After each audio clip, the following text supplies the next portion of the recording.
Welcome to Let's Write This Movie, where we write a screenplay while sharing the process with the internet. I am your screenwriter, René Garcia. And I'm your collaborator, Brian Glass. Now, let's write this movie. Can we start? Yeah. Okay. We're starting. We've started. This is the beginning. This is the show. Welcome to the show. Brian, how are you? I am a little stressed, Renee. What's the matter? Tell me. I know it's off topic, but I don't care. I'm breaking the rule already. Well, very quick. Actually, no, it still applies because I have a major function with my company. It's going to take me out from Sunday until Thursday. So most of the week will be gone, and I've had a lot of preparation to do, and I was preparing a presentation that I have to give. And then towards the end of my preparation, I looked a little more closely at the agenda and realized I had two presentations to give. Completely different. Perfect. Yeah. So I'm like a little stressed. And then I got an email on Thursday that said Epitaph Pages 1 through 91. Yeah. And I thought, oh, no, I really can't. I really can't. So I got a little scared, and I wrote you. No, that's fine. I regretted not writing you more. I just figured, oh, he'll see that I wrote a blog post about it, and he'll read that and understand what to focus on. And then, no, he didn't read it. I bet I was so busy. No, that's fine. I eventually read it. Yeah, good. Yeah, I'm happy. But you know, I think where were we the week before? You have a better memory for this. What do you mean? Where were we? Like, where did we finish off the last episode? All right. Before we took our break, what page number were we on? Roughly the same, 91. All right, so you went back and really, yeah, tightened up the whole thing, huh? Yeah, I think I saved 90. Oh, I'm sorry. I think I saved roughly 5 pages by chopping. Okay. Yeah, and changing some stuff.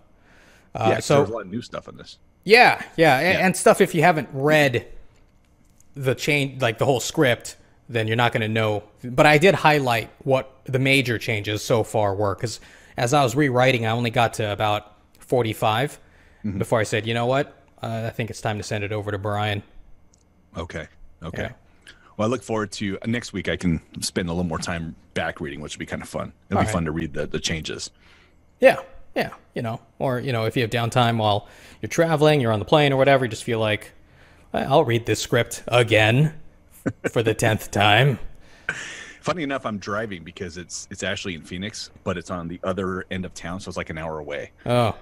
Yeah, so I'm going to go ahead and stay there because there's no point in coming back every night.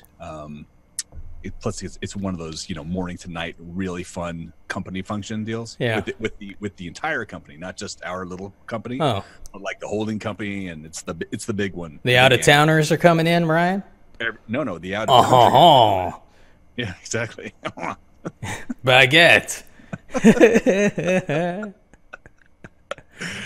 Renee, how was your week, man? Related to the script. It was fine. I'm going to just kind of rehash some of the stuff I wrote in the blog. As we get closer to the end, the story gets harder to contain in my mind all at once. And as I go back through the script, well, first of all, let me just say that as we get closer to the end and I see that the amount of pages I have to write the rest of the story, the fact that it's so short now, that frightens me, because I know I'm going to mentally want to constrain it to 120 pages right. Out of the gate, meaning I don't want to go over that and then have to reduce later. If for whatever reason it's hard for me to be that inefficient, okay, I guess is what I'm saying.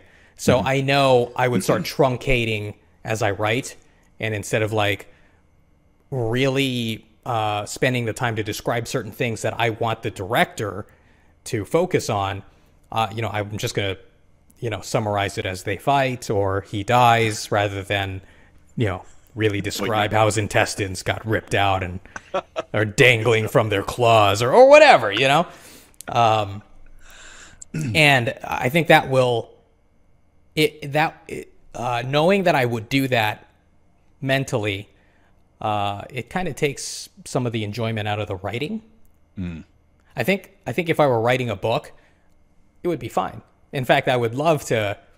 I would feel more inspired to keep writing, knowing that, oh man, I can just keep drawing this out. It's gonna be a 500-page book. It's gonna feel epic. You know what I mean? Yeah, yeah. So it's kind of. Why don't you just shoot for 130 and then we'll cut 10 out later? Dude, 10 pages. I know it sounds like extra work, but it might actually free you just to write. If we're gonna do that, I would shoot for 150. Oh my god, really? Yeah. Wow. Not now. I think now that I've kind of like chopped it down so that I now have another 30 pages. Right. You know, I think it's getting to the point. I think, you know, once I go, especially if I go through the other 45 pages I've already written and tighten that up and maybe save another 5 pages, I think I'll have just enough room to tell the story I want to tell and keep it in 120. So with that said, the challenge was, you know, I started to go back through the script and I can see where, you know, where I had these ideas of, oh, okay, I need to set the foundation here so that I can pay it off later.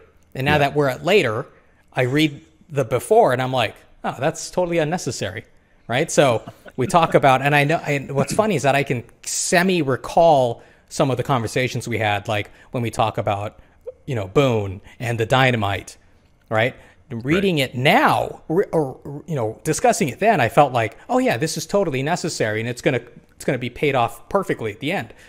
Reading it now, I'm like, this is totally useless exposition. No, it's not even exposition necessarily, just like useless detail that doesn't really come into play at the end. And even when it does, sort of, no one's going to care to know it in the beginning. No one's going to remember those details in the beginning when it actually happens later. So why not just let it happen without any foundation later, and audiences will know mentally, like, oh, this character was introduced so late, he doesn't matter. I don't need to invest any brain space in knowing his name or anything. He's just fodder. Fodder. Oh, that's what you need in horror movies, right?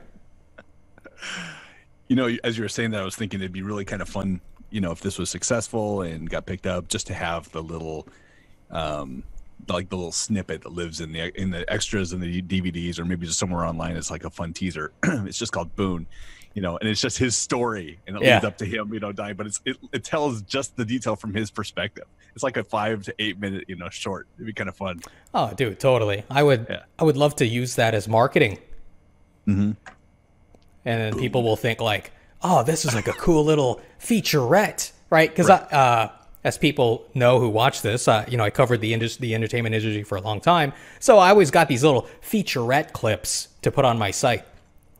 I would totally make these as featurettes, and they're not in the movie.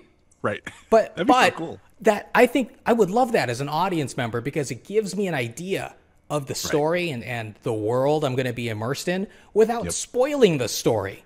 And you know, that's my biggest complaint about movie trailers or previews today, is that, you know, a lot of times you have seen the entire story in the trailer, and I love how short attention spans are, or at least how scared marketers and studios are that they're going to lose the viewer, that they have trailers for the trailer in the trailer. Exactly. You know, you get those, like, just the flashes, just like, oh, it's like a slideshow. Oh, wait, I saw a gun. Oh, I better watch the whole thing because there's a gun in this trailer. You know, it's funny you say that. When I start a trailer now, I immediately hit the right arrow key just so I can skip those first 5 seconds and get into the trailer. Exactly. Because those things drive me nuts. Yeah. But if someone had the confidence to show a trailer that was like first act material, again, I'd be so happy. I love that. Like, I love the I think the last good trailer I saw was like Dunkirk. You know, like, what is this? I don't even know what I'm watching, but I'm interested in it. You know what I mean? Yeah. Just a bunch of guys all huddled together, and then you just hear a plane. Exactly. Yeah. That's cool. I mean, that's like, okay, that's interesting to me, you know? Yeah. But a lot of people just don't have that confidence to do that. Or maybe it's the marketers or the studio. I'm sure the directors have plenty of confidence. Right. Yeah. Damn other people. It's the producers, bro. They need to guarantee some ROI. Believe in the people, man.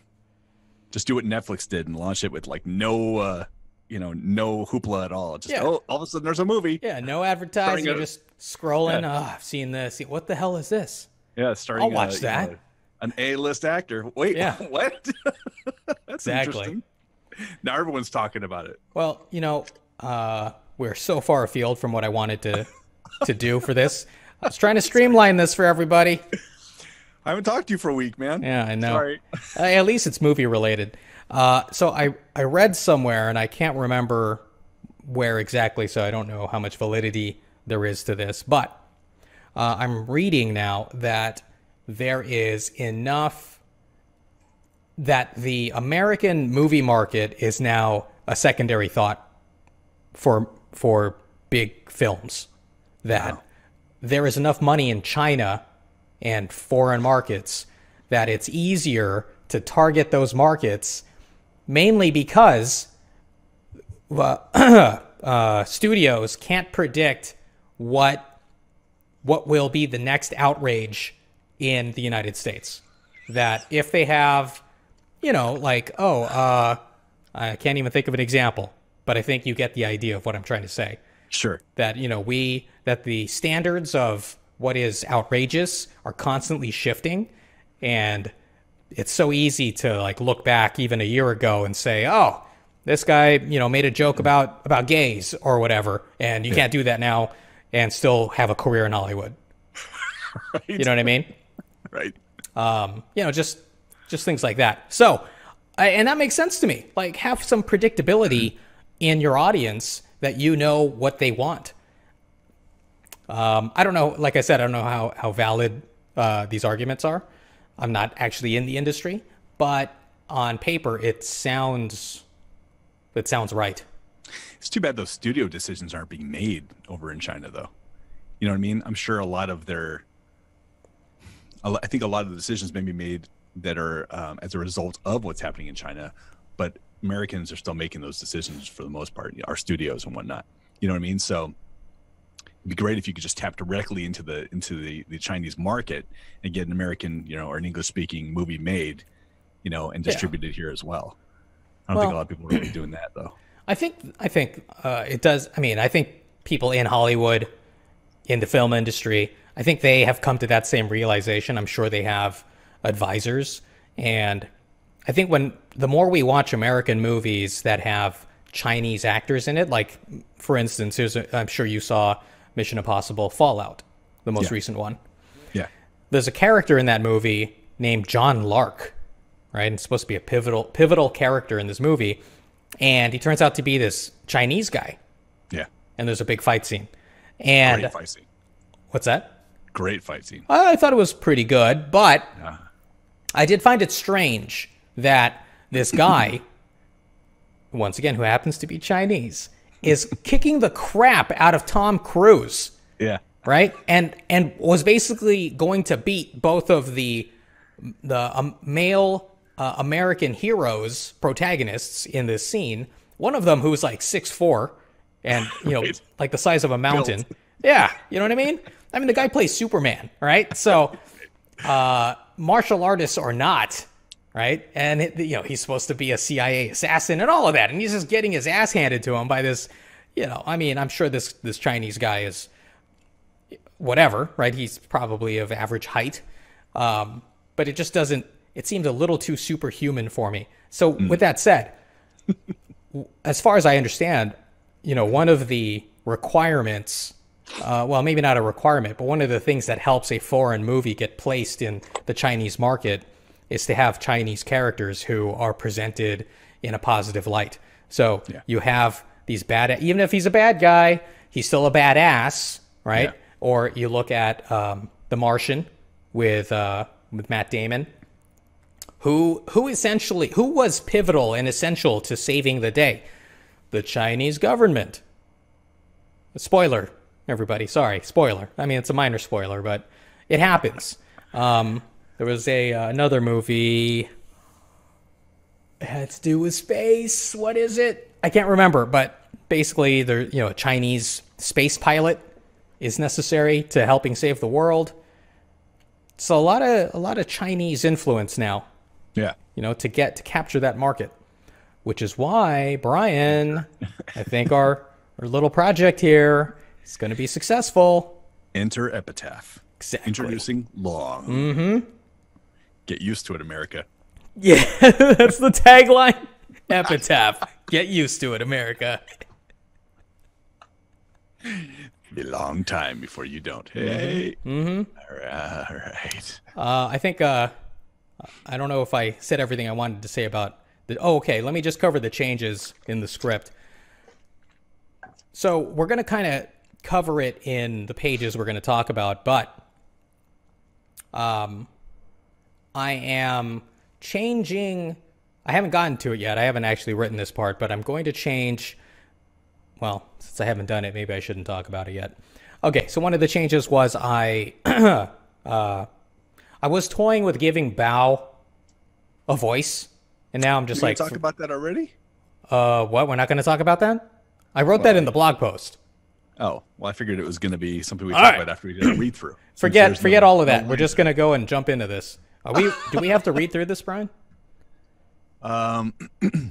It's just like revisiting pages, you know? So you don't want to read any of this? Read through? You just want to go to notes? Well, I mean, there are some little things. I know what you're saying, but you played with it all. Yeah, that's the thing. I don't know that it needs to be read through again. You know what I mean? Yeah.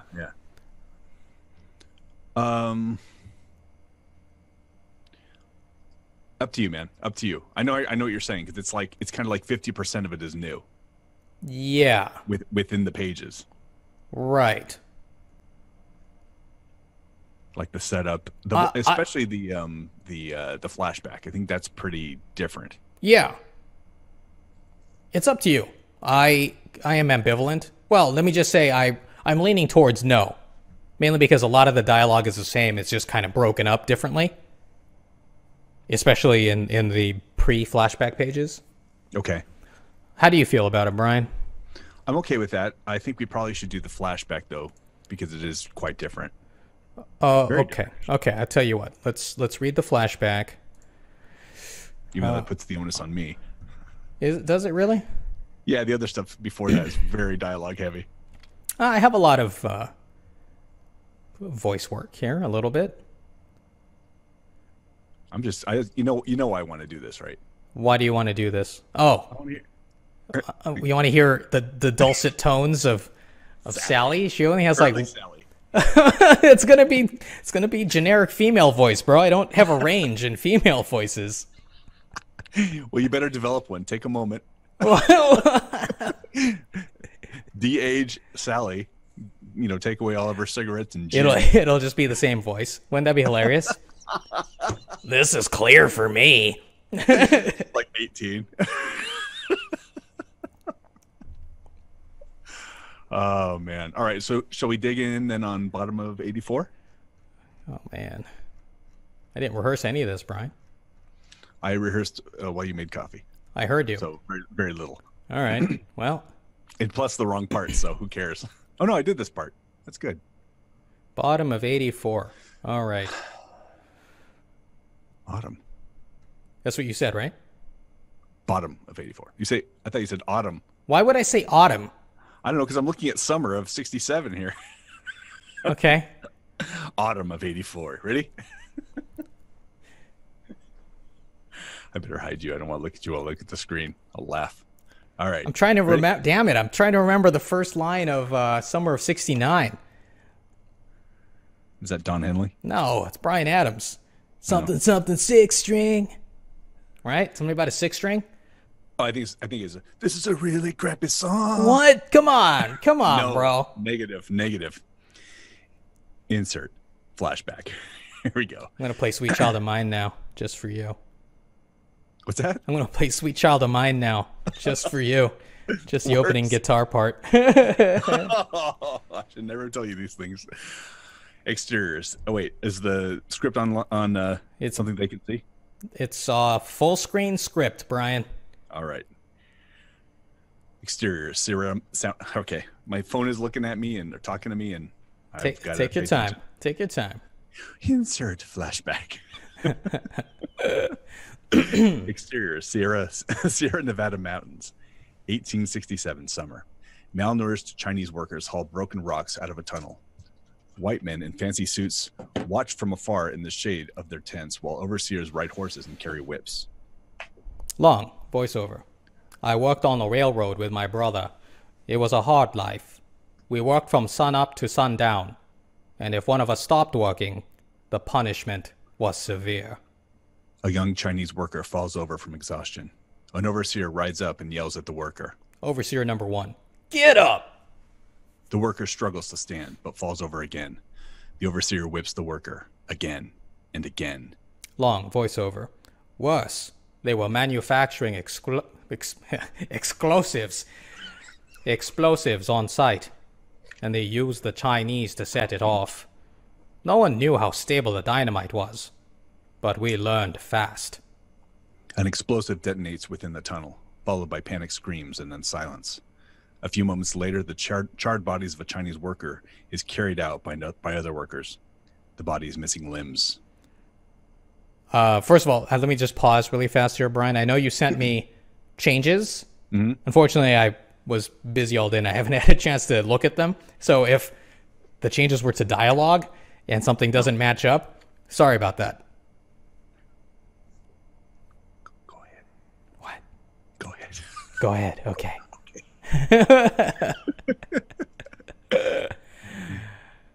Long, voiceover. That's where I'm at. It's me, right? Yeah. Okay. We protested peacefully, but they starved us into submission. Without food, we had no choice but to endure, or so they thought. The body is dragged past some boulders where Long and Bao are hiding. Bao regards it with indignation, but Long calms him with a hand on his shoulder. Long slinks off, and Bao follows reluctantly after a moment. Exterior, supply tent, continuous. This area of the camp is largely unpopulated. Most of the crew is concentrated at the tunnel. Out front of the supply tent is a horse-drawn cart full of explosives and chemicals. Long and Bao skulk toward the tent. Long, in Cantonese. Hide and alert me if someone... Oh my god. Yeah. Hide and alert me if you see someone coming. Bao resists at first, but Long pushes him away and enters the tent. Bao shakes his head and looks to find a nearby vantage point. He backs up behind some crates and watches. He doesn't realize the head overseer is taking a squat here. Squat. Head overseer. What the hell? He quickly pulls up his pants and grabs Bao by the collar, shoving him into the open. Head overseer. Why aren't you working? He looks around for a reason, still shoving Bao backward. Bao looks at the tent. The head overseer notices. Head overseer. Stealing food? I think that's worth a couple of lashes. He unfurls his whip and strikes Bao, who shields his face. The head overseer strikes him again. He cocks his arm back and swings once more, but Bao catches the whip on his forearm and yanks on it, sending the head overseer forward off balance. Unleashed and with no witnesses, Bao kicks the head overseer in the face. He squares off with Bao in turn, but is no match for Bao's superior martial arts and fury from bearing 1,000 injustices. The head overseer falls over, helpless. But Bao is relentless. He takes the whip and wraps it around the head overseer's throat and pulls. The man's eyes bug out as he strains for air.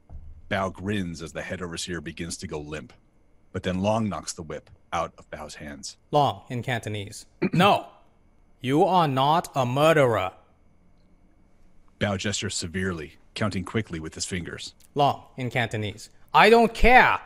That's not for us. A shot rings out and blood spurts Bao's shoulder. He falls over. Long turns to see the head overseer aiming his pistol. Long dives at him. The men wrestle briefly before Long is back on his feet with the gun in his hand. He aims it. Long, voiceover.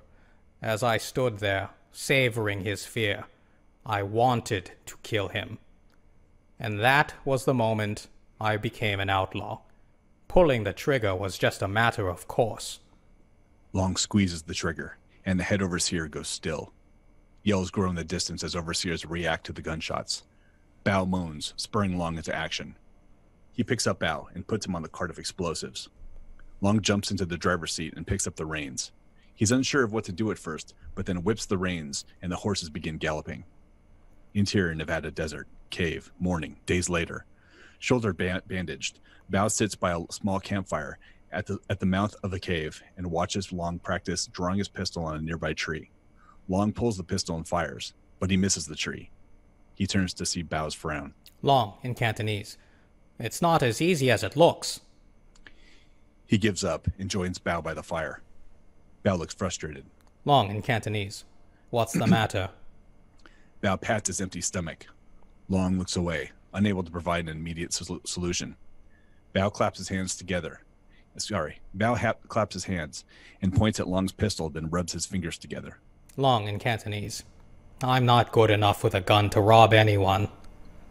Bao looks around at the explosives around them, and Bao looks around at the explosives around them, unloaded from So they're everywhere around them.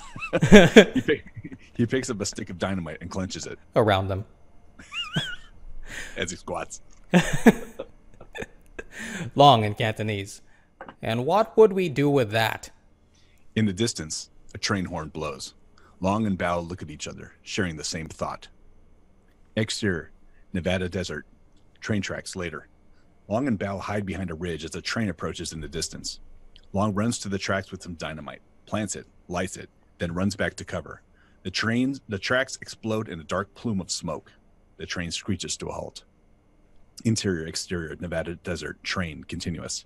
The engineers can't believe what they're seeing. They're about to exit when they see Long aiming his pistol at them, just outside the locomotive. Long, voiceover. That's how we became train robbers. Insert montage, a very expensive montage. Interior, passenger car number 2, afternoon. Wait a second, Brian. Okay, wait a second. Showing our faces here. What's the problem? No problem. Too expensive to show, like, trains? I mean, we just have one train. Sure. Lots of setups for a montage. It's cool. Let's go. Back to the All script, right, bro. man. All right. Okay. I know I shouldn't do commentary during. Where are my notes? Here we are. Ready? Yes. Insert montage. Interior, passenger car number 2, afternoon. Long and Bao hastily make their way down the aisle, collecting valuables. Exterior, restaurant, later. Long and Bao stumble out, bellies distended. They look at each other and laugh. They grin and nod. Exterior, Nevada desert, train tracks, afternoon. Another train comes to a halt at newly exploded track. Long and Bao stand nearby, waiting in anticipation. Interior, haberdashery, evening. Long admires himself in the new gambler suit and hat. He catches Bao's reflection in the mirror. He's dressed more plainly, but has a courtesan draped over him. Long smiles. Exterior, Nevada desert, train, afternoon. Another stopped train. Bao stands at the back of the horse-drawn cart and receives the luggage that Long throws out the window of the passenger car.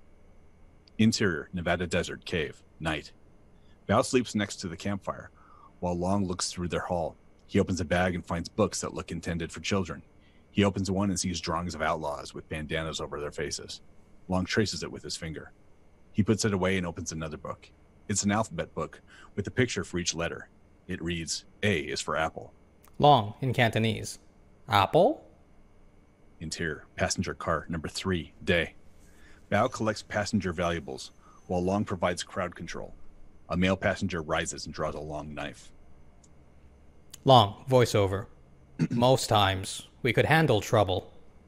Long draws on the man, and he backs off and sits. Exterior, Nevada town, small home, night. Bao helps Long walk along the street. Rain pours down. Long, voiceover. Other times, we could not. Long nurses a bullet wound to the chest. Bao looks around for help, but is unsure of where to go. He sets Long down at a doorstep to rest. A light inside ignites. The door opens, revealing Sally. Long collapses at her feet. Sally. Well, what do we have here? You like that, Brian? You like that? Pretty good. So young. So clear-voiced. I know. She assesses the situation and yells inside. Zeke appears in the doorway, looks around, then beckons Bao to help carry Long inside. Interior, small home, later. Bandage, Long sits with Zeke by a fire. Zeke goes over the alphabet book with Long. Meanwhile, Sally and Bao lead a young girl to the front door. The girl winces in pain and holds her abdomen. Before she exits, Sally stops her. Sally. Who's got a kiss for Sally? The girl kisses her cheek and leaves. Long voiceover. We made good friends with people we found on the wrong side of the law. But we would also make enemies with people on the right side. Exterior, Arizona plains, train tracks, day. Long and Bao stand near some tracks that skirt the edge of a steep slope that ends in a severe drop into a deep gorge. Oh, yeah. You like that? Like those descriptions? Yeah. Steep, severe, and deep. A train approaches in the distance, and Long's about to head to the tracks when Bao stops him. He signals to the dynamite. Long, you want to do this one? Bao nods with an eager grin. Long laughs and gives an exaggerated permissive gesture. Bao eagerly takes the dynamite and plants it. He lights it and comes running back. Interior, exterior, engine 1409, continuous. On the approaching locomotive, the engineer is clearly drunk and takes another swig from his flask. In the distance, the tracks explode, but he doesn't see it. Exterior, Arizona plains, train tracks, continuous. Long and Bao are still grinning as the train gets closer. Their faces lengthen when the train doesn't slow down. They rise in concern when the train passes the point of no return. The train derails, sending cars plummeting down the gorge. The rear baggage car and a few passenger cars hang on to the tracks, and passengers scream inside. Bao is about to run to help them, but Long holds him back. They struggle with each other for a moment before all but one car falls to its doom. Damn it. Relax. Back to scene. Interior, Grand Hotel, Everett's room, continuous. So I got to scroll. Here we go. Long. After that, the federal government could no longer ignore us. He glances at Everett, who stares back intensely. Stan. Well, if story time is over, I'd like to get the hell out of here. Right. Yeah, man, there was a lot of new stuff in there. I think we had to read that. Okay. Lots of new stuff. And okay, fine. And you know that flashback or the montage is extended. I don't think it's going to be necessarily expensive. All the train shots can be inside the same train, just decorated differently, shot at different angles. Anyone who reads this is not going to care. And director's not going to care. That's the production designer's That's what fault. I'm saying. And that's the other thing. I'm not the producer. It's not my money. Yeah, it's all the way down on the list. Not to worry about. It's just something I thought of when I was reading it. All right. And I misspelled haberdasher or haberdashery. Did you? I think it's not supposed to have an R in the center. I think it's just haberdashery, not haberdashery. Haberdashery. Exactly. Haberdasheryist. I like that. I could spell or I could pronounce that word right. You know, even if it's spelled wrong. But you know, half the other words I couldn't. You were fine. Okay. It's giggling too much today, I think. You're fine. Everything's fine. Cool. We want to have a good time here, Brian. Oh, I didn't realize that was part of the show. Nice. And you know what? When we have professional voice actors, yeah, that's when we can, be serious. Crack the whip. Exactly. Like an overseer. Like an Australian overseer. Oi! Well, I didn't expect that, so that's for me too. That's my boy. I'm squatting. I'm a squat. Take a squat right here. All right. Shall we dig into... Yeah, let's go back to 81. Okay. Because this is...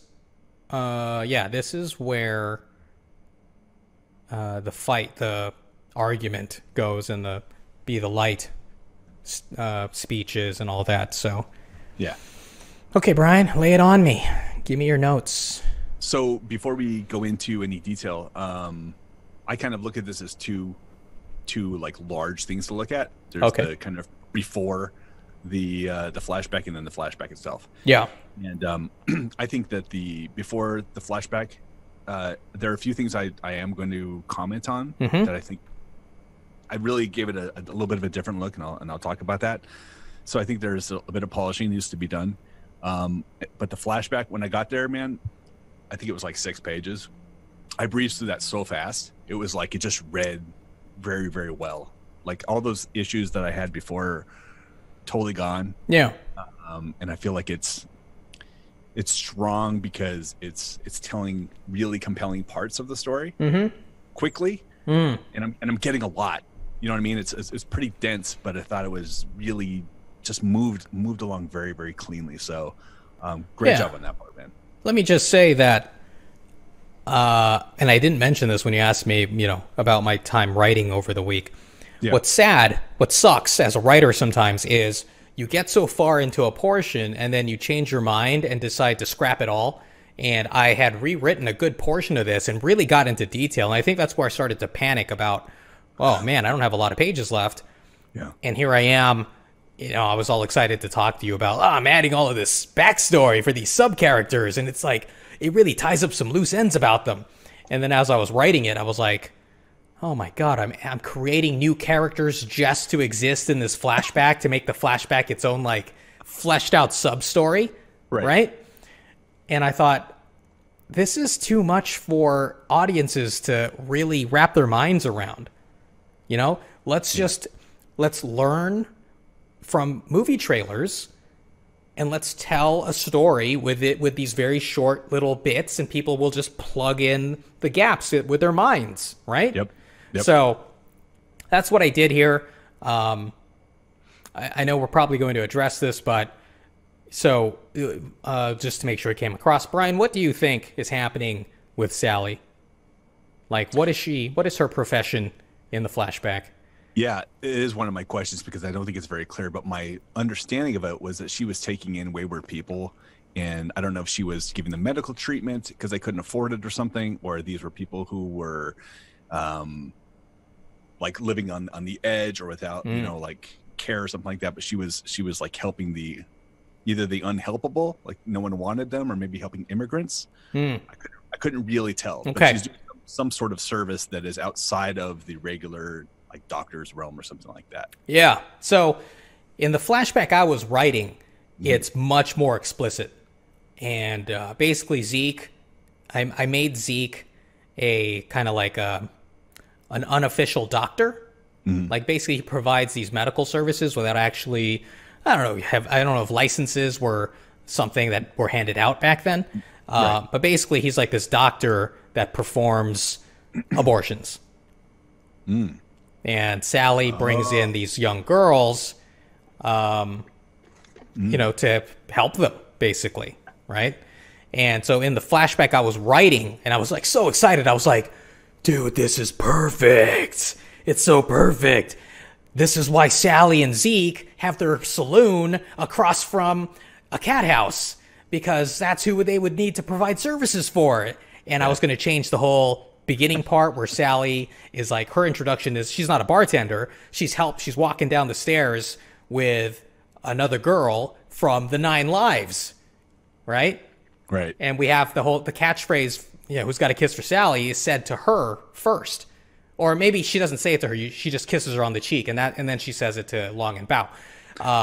And then it ties up here, it gets mirrored here in the flashback, and then that's why she got hanged in Texas, and then they had to flee, and they end up here in Arizona. It was like, oh, dude, what a nice little package. If only I had 150 pages to tell all of the story. And that's how long, like, he gets quick with his gun, because an angry father comes to seek vengeance, basically, on Zeke. And there's Long, who is now starting to learn English, and he has some attachment to Zeke and Sally now, so he's acting kind of like a bodyguard. You know what I mean? Like, it was it's all coming together. Anyway, that all got scrapped, and now it's just this little quick thing that is ambiguous, and maybe it'll be less controversial, and that'll help this movie get made. People can just assume whatever they want, and they'll never know what the real reason is, because no one will know this podcast exists. He's using podcast in the larger sense of a show, even though it's not a podcast. Just want to make sure that's clear to you viewers. Well, you can have video podcasts. No? Yeah, they're called video podcasts. Whatever, who cares? It's all the same. This show. Sally the Healer. Wow. No, I didn't quite get that. That's what was going on with their abdomen. Yeah. Interesting. Hmm. Okay. Well, that's quite a bit of backstory, man. I think I'm glad that you didn't put it in there because I think it would have eaten up, like you said, a lot. Yeah. And probably distracted from the main plot a bit too much. Yeah. Exactly. Yeah. But it'll be in the miniseries treatment. Totally. Yeah. The serialized version. Yeah. When the world gets fleshed out and like, spin-off series get made for Netflix. Yeah. It'll be Who's Got a Kiss for Sally, the series. Boone. Mm-hmm. It's just Boone. Yeah, it'll be. I can see the Boone series, dude. It'll be like a Wolf of Wall Street in the Old West, with Boone as like a young guy. Right. Dude, it'd be awesome. All right. So my first note doesn't actually come till the bottom of 82. Okay. Because I really liked what was going on with Everett and Stan here. I love the build up, and I hate to say this again, but my memory from a couple weeks ago when we talked about this last time is not wonderful. So, but I believe that this has changed somewhat. Yeah. Before I recognize some of it very quickly. Before, Stan was just laying on the ground this whole time, and now it makes more sense after reflecting on our discussion. Why would a man who fashions himself as an alpha male as well? Yeah. Why would a man just allow another man to punch him in the face to settle an argument and not do anything about it, right? Why wouldn't he just get up and fight some more if he's still able to fight? So here he is. He's going to fight. And I think it makes more sense that Maggie is the person that holds them apart because that's the only thing that would stop two guys from fighting, right, as a woman. That's true. That's true. Yeah, so I felt like that was working really nicely. Okay, so let's see. So bottom of 82, when Ray says he's an outlaw. Well, I can say I can't remember his voice. Oh yeah, you can't. Marshal. You can't remember it, Brian. He ain't never going to change. He ain't never going to look change after himself. I like that. I thought it was good foreshadowing for what we're about to see in the flashback. Mm-hmm. Because it was really all about him looking after someone else. You know what I mean? So I thought that was a nice little play there. So you say here, the next line Everett says is, "What are you saying? We just feed him to those things out there?" As soon as I read that, I'm like, that's not a bad idea. Like they could use them as bait while they make a break for it. I know it's not like where you were planning to go, but that's actually a really viable idea. Sure. So anyway, it was a good point to be made, but I don't think I took it as it was supposed to be taken, because I thought, I'd be like, Stan would probably think, yeah, okay, we can go with that then. That sounds great. You know what I mean? Good thinking, Everett. Okay, so at the top of 83, when Maggie in the spoof version, Brian, I'll have Everett give a really detailed version of that. Like, chop them up into smaller bits so we can spread out the bait. Is that what you're saying? Because I don't cotton to that. Yeah, exactly. Because I don't cotton to that. All right, 83, when we Maggie will definitely not do that. Exactly. I think we should. Everett, I think it's safer for all of us if he leaves. At this point, there is the anger between Everett and Stan. Yeah. So when I first read it, I thought he was Stan. So I think you might want to put just a line of stage direction in there that says she's looking along. Because I didn't get that at first. I'll put re-long. Regarding long. Yeah. Yeah. Okay. So here's a little bit of a challenge for you here on 83 in the middle. There's been before this, the preamble from Stan has been there. He's made his points, but you know how Everett is. Everett's going to pontificate, right? He's going to in the soapbox. I think that up to this point, I loved what was going on between them. And then I felt like Stan saying, "What the hell does that mean?" was very much like a device to let Everett get back on the soapbox. It's almost like, hey, why don't you tell us what you really mean? And I almost felt like Stan could make more of a cohesive argument here. and as to what his point is, like maybe just solidify his argument into a couple or three lines or something like that. So he's saying, he's not just reacting to Stan and I'm sorry, not just reacting to what Long has done and who he is, but making a solid argument. And then Everett, instead of just going up to a soapbox and saying just because things are bad doesn't change, he can actually be more contemplative. He can consider what Stan says and then reject it with what he's saying here, because like it would just be read slightly different. You know what I mean? So it's almost like it's a reaction to what Stan says. Whatever it says is more of a reaction to what Stan says rather than just him going off on his myopic type of speech. Oh, that's Plus fine. it makes it a little bit more of a conversation. I already have a solution based on what we're talking about. Maybe, Everett says, then we have to be the law, and Stan can say something to the effect of, we're setting a new law or something. We're making the law as we go for this situation or something like that. I don't have it worked out, but basically that there are new rules based on this situation that we've never experienced before. And right. That would, I think Everett's response about how right and wrong don't change just because the situation has changed, I think that can make more sense here. Perfect. And it's not just him, being Everett. Yeah. Being Everett. I know. So, okay, so the bottom of 83 and the top of 84 was probably the only place I had an actual issue. Okay. And I was kind of like writing my notes to you as I was working through it. But by the time I got to the bottom of this, I was really trying to think of what, if I was Everett, what would I say in this area or at this time? Because I felt like this whole thing about, what if you get hurt, Stan? What about Tommy? He's a detriment. Ray, you should, the whole thing about the people who went before him. I thought all that was kind of preamble for what he would probably say, which is something like, fine. He's my responsibility. He's my prisoner. I'm going to take care of him. You know what I mean? And then I read, he's my prisoner. The law says he's obligated. So it's kind of like I worked through this whole thought process as I read this, only to get to the point where I think it works really well with after Stan says save the preaching for church, if it goes right into that Everett, he's my prisoner, and skips by all this other stuff. I honestly, I hate to say this because you wrote it and it's interesting. I don't think it's necessary. I think he's there already, and I think they've kind of made their, they've made their stance. So him going and saying more stuff isn't going to change anyone's mind. I don't think he really feels like he has to, because at the end of the day, Everett's just like, fine, he's my responsibility at this point. You know what I mean? This almost felt like it was a bit piling on, and,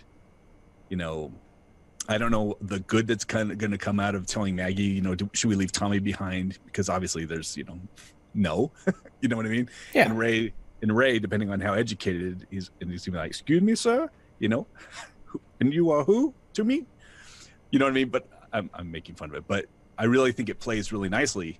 Just to consider going from that one part that Stan says down to Everett. Plus, I save you a whole bunch of lines, and I know you love to save lines. I really feel it plays logically very well that way. Yeah.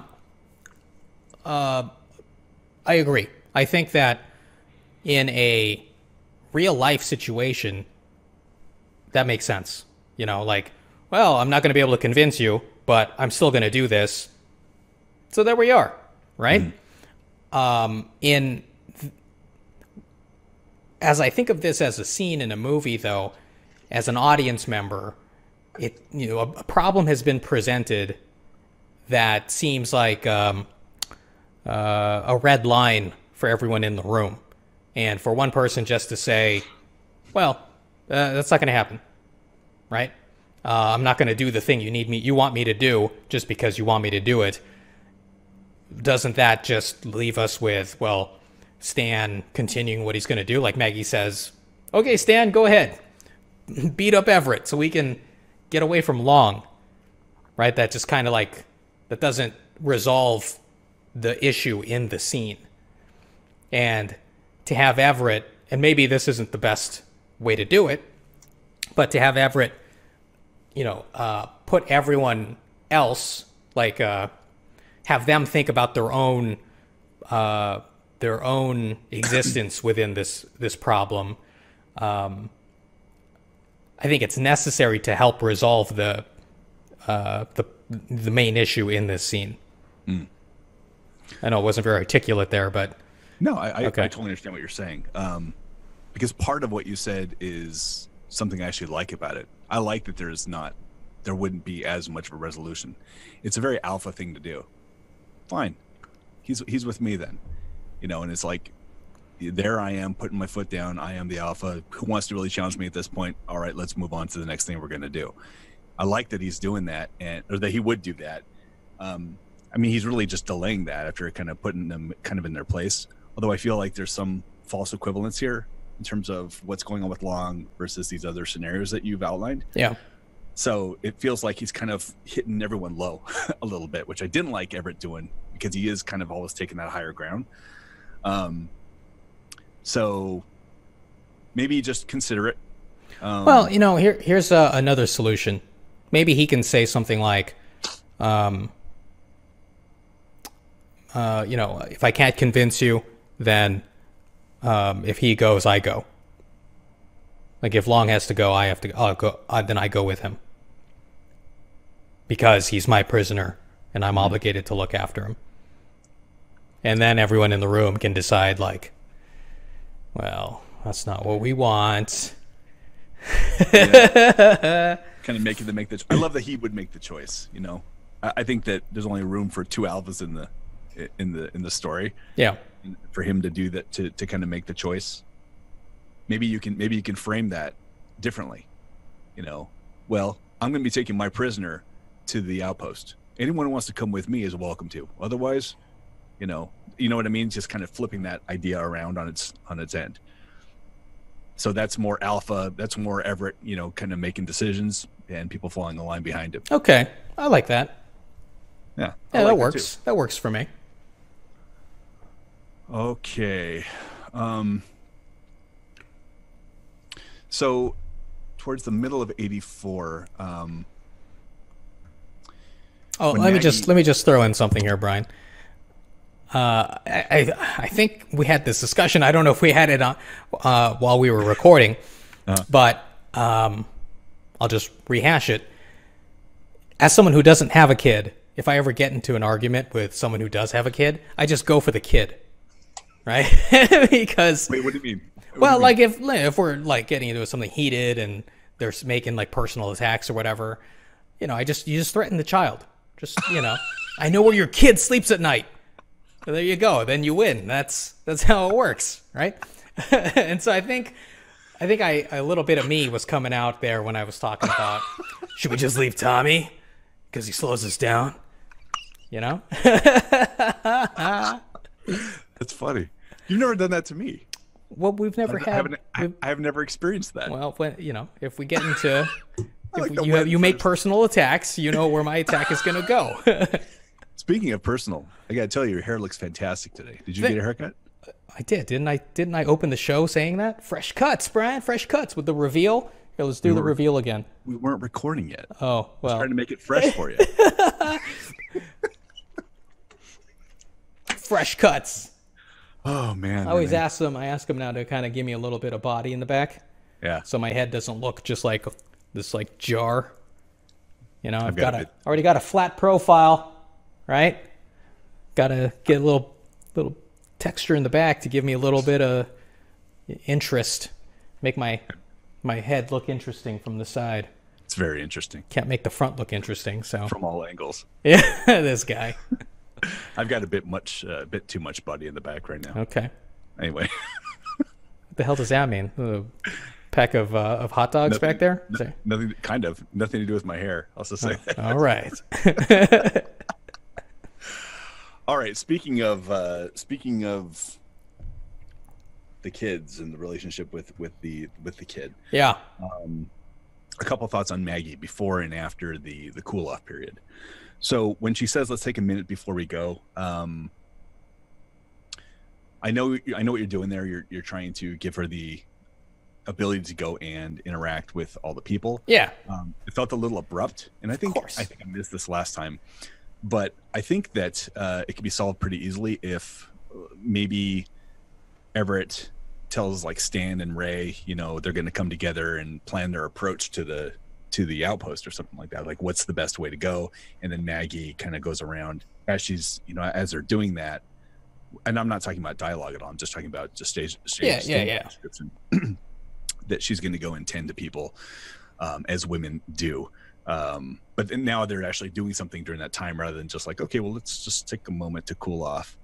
I think it will feel like the next logical step because they're like, all right, we're going to go to the outpost. Fine. You know, let's plan our route, or let's plan, you know, the best way to get there. Yeah. Whatever. And then when she goes to Long, this is another thing. I've really been trying to do this because I hate when I'm reading criticism afterwards, you know, of a piece that was actually done, you know, a film that was actually made, and they say this character would never do that. So I always try and put myself in everyone's position as much as possible. Yeah. So I put myself in Maggie's shoes, and I thought, you know, even though Long didn't pull the trigger on her son, that's still there. That was not that long ago. Even though, yes, he absolutely saved everyone's lives, he still just pulled the trigger on, or pointed the gun at her son. So I don't know if you want to do maybe some sort of humanizing acknowledgement of that situation before they proceed. I had some thoughts on it, which apparently don't show very well on a Mac. Okay. Give me a sec. Oh, it's here. It's just have to scroll. So, you know, I was thinking like maybe Long could have a little bit of a private conversation with Maggie, you know, something short, like I have never, you know, just something very brief that says, you know, this was, I know, I don't want to humanize him too much because I know he's still like the anti-hero. That's not the face I'm making. Oh, okay. Or bad writing, whatever it would be. No, it's not it either. Something that puts her mind at ease a little bit. Yeah. And also makes her a little bit curious, because if he says something like that, you know, she'd be like, well, wait a second. So what is your story? What happened? Right. You know what I mean? Because you just saved our lives. You didn't have to, which is kind of all there under the surface anyway. And I just don't think you need a lot of extra dialogue, but I think there needs to be some sort of, I get it. Something like, you know, I don't kill women or children, something like that. Yeah. So. Yeah. What was the face? All right. Okay. So. I know where your son lives, Brian. I do, actually. Actually, no, I don't know your address. Anyway, in a previous version of this script, Long says, Maggie says, thank you. And he says to her, I don't kill women or children. Mm. And you gave me a note saying, this is unnecessary. And so I took it out. And I'm like, oh, okay. Brian says it's not necessary. I take it out.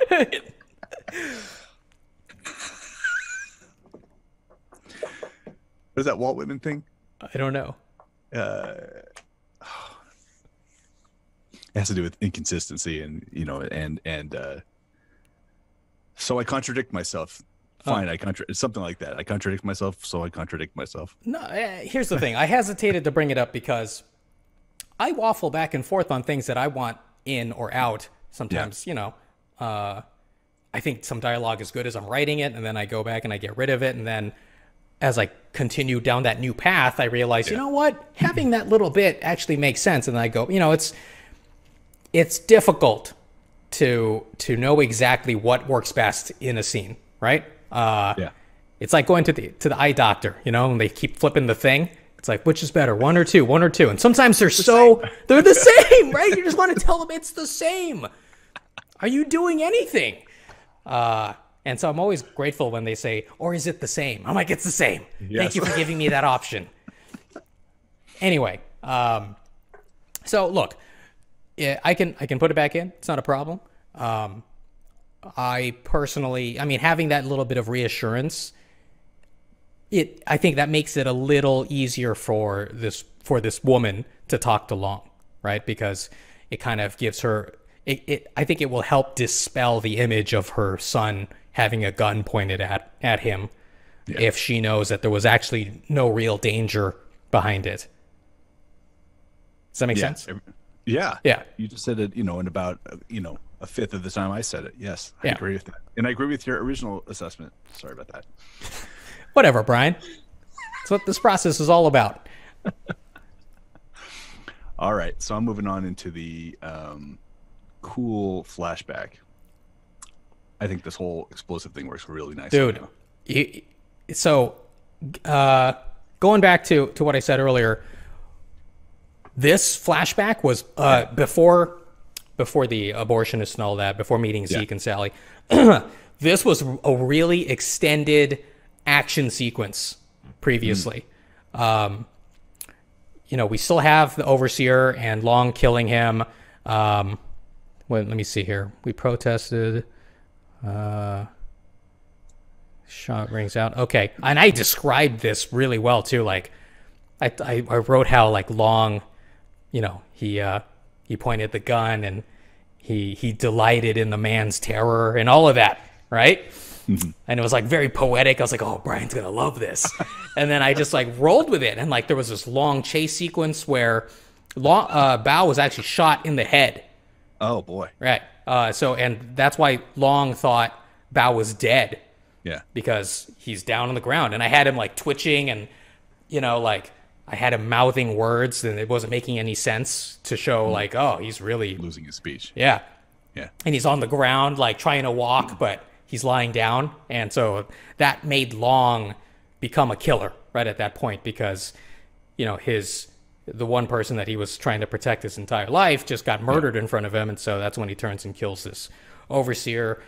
But then when Bao starts moaning, Long's like, oh, he's alive. And then they go in this long chase and all these other Overseers are chasing them. And Long's like using dynamite to like, get them off their trail. And they go over a bridge and he blows up the bridge with the dynamite. And like Overseers are falling to their deaths.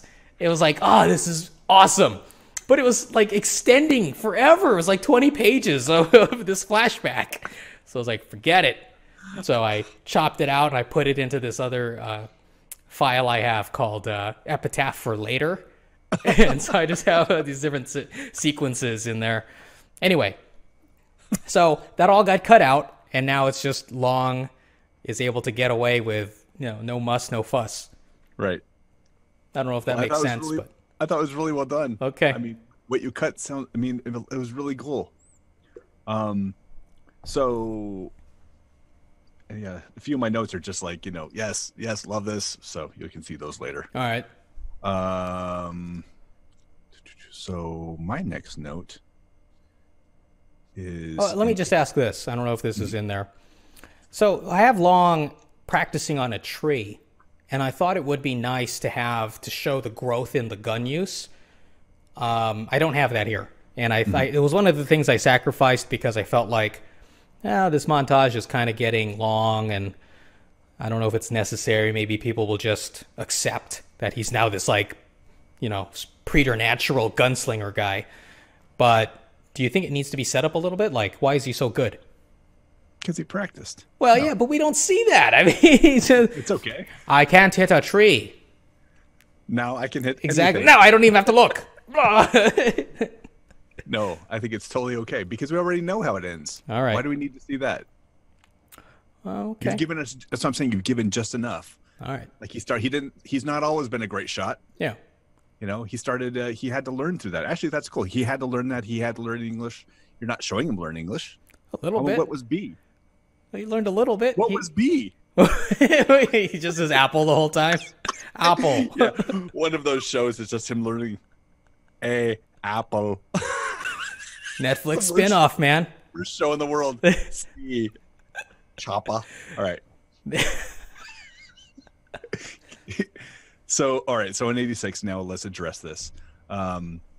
This is where Bao gestures severely, quickly counting with his fingers. That was the first time when I was absolutely sure that he was no longer talking in the script. So, because you kind of teased it, you gave us a version where he was talking, and I was delighted to see that. And I just have to say, objectively, it works really nice without it. I mean, I miss it personally, but you'll never miss it, and I think it's absolutely fine that he doesn't at all talk, and that there's either was born with it or injured somehow along the way. We don't need to know. But I thought it read perfectly without him talking. Perfect. Great. Yeah. We see that in the flashback in the jail sequence. And I don't know if I said this to you already, but basically Bao, I'm kind of doing a lot of mirroring now. Mm-hmm. So here in this flashback, Bao is starving, and that leads them to become train robbers. In the beginning, in the jail flashback, when they're kids, Bao is, Long is asleep. He's 15, and Bao is staring into an empty cupboard, and his stomach growls. And so he goes outside, and he's desperate for food. And so he's like rummaging through trash, and he's like moving down to another shack, and he sees some dried fruit on a plate, but he doesn't see anybody. And he's 5, so he doesn't know anything. So when he grabs the fruit, some guy comes out with a cudgel and chases him off, but he doesn't stop chasing him. He chases him back to their shack, and Bao is crying for help, and Long is asleep, but he's starting to kind of get restless. And then we cut back to the guy with the cudgel, and he just brains my ear. He just brains Bao, and that gives him the brain damage. So now Long has this kind of like, he feels guilty, right? And that's why he's got this real attachment to always protecting his brother. So there we go. Cool. Well, I think it read very nicely here. Great. It works. Definitely works.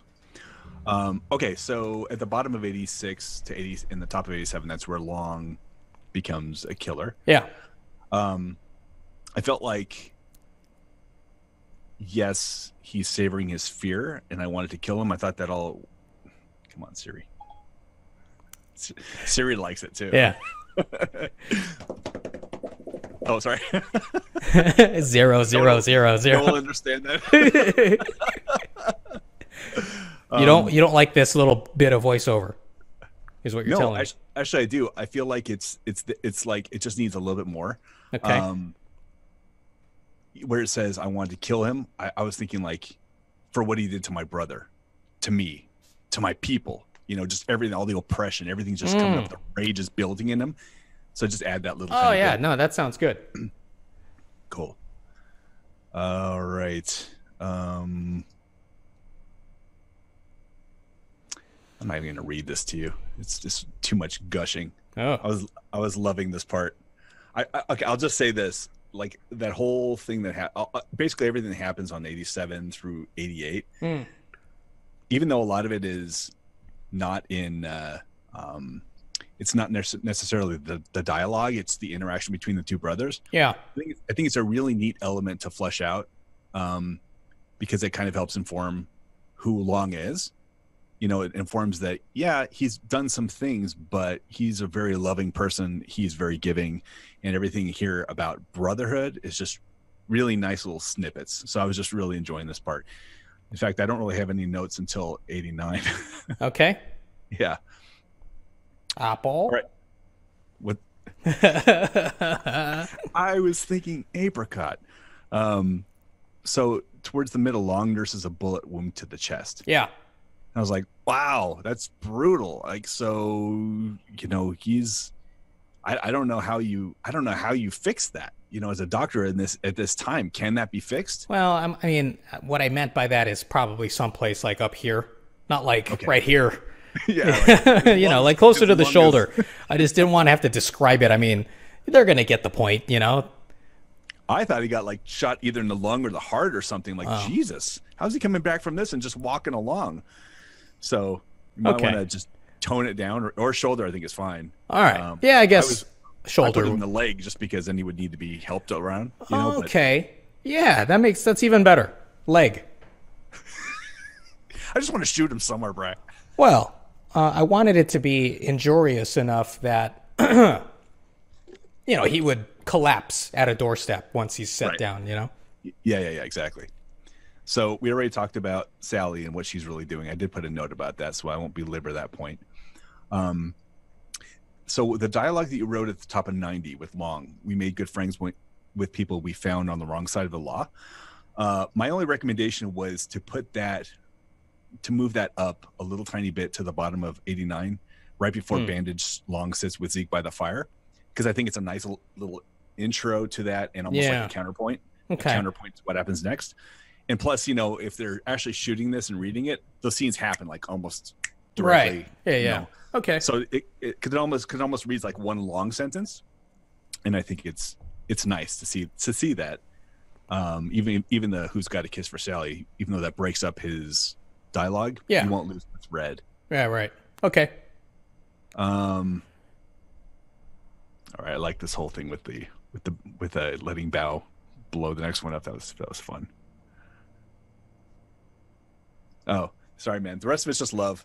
Okay. So, like I said, I felt like the whole scene was really well done, and then getting back and knowing what I know about why Everett is staring at him so intensely, I just think that's really cool. That's really cool foreshadowing, even though the audience is going to take it as, they could take it as disgust, just like, you could talk to these people about what you've done, but I know who you really are. Or they could take it as, no matter what you say, you're a criminal. Yeah. But don't until they see it the second time, they're not going to understand that the personal tragedy that just happened, which we're going to have to see later. You know what I mean? And that's why he's staring at him so intensely. I think that's cool. Yeah, I hope it comes off. Oh yeah, it definitely will. I mean, that's a second viewing thing, unless you want him grabbing his pocket watch again. All right. Exactly. What time is it? We better get going to that outpost. Get going to the outpost. Yeah, man, this is cool. I think this read really well. Overall. Great. I mean, you can see the things I said were pretty minor. I really like the Stan and Everett piece now too. Good. Yeah. Really wow. Good. We went through all of this without actually breaking. Oh, I know. Yeah, you know, Brian. Let's just wrap it up then. All right, bud. Okay. So everybody, we are on the internet. What the heck? Did I not update this? What? Hang on. Is this not updated? There we go. What the heck? That was weird. It was showing an old version of the site. We have episode 18. That's where we're at. Okay. Wow. So, our website is letswritethismovie.com. You can find weekly new pages. Usually. And usually around Thursday.